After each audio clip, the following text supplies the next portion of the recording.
সত্যিকারের ভালোবাসা আর আন্তরিকতা কখনো অভিনয় নয়। যে মানুষ সত্যি ভালোবাসে সে নিখুঁত হওয়ার ভান করে না। কারণ ভালোবাসা মানে পারফেক্ট কাউকে খোঁজা নয়। ভালোবাসা মানে একে অপরকে বোঝা, ভুল ক্ষমা করা আর আল্লাহর রহমতে একসাথে সুন্দরভাবে চলা।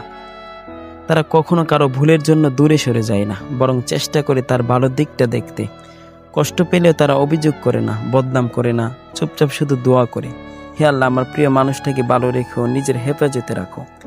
এমন মানুষ আজ খুবই কম, কিন্তু যখন তারা জীবনে আসে তখন জীবনটাই বদলে যায়। তাদের ভালোবাসায় থাকে শান্তি, ভরসা আর এক মিষ্টি নিরাপত্তা। যেন সব কষ্ট তাদের মমতায় গলে যায়।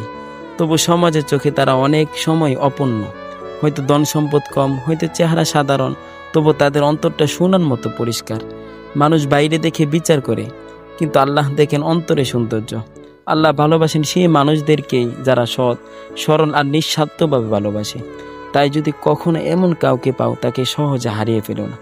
কারণ সেই হতে পারে তোমার জীবনে সবচেয়ে বড় উপহার, যে তোমাকে শুধু ভালোবাসবে না, বরং তোমাকে আল্লাহর কাছে আরও কাছে নিয়ে যাবে।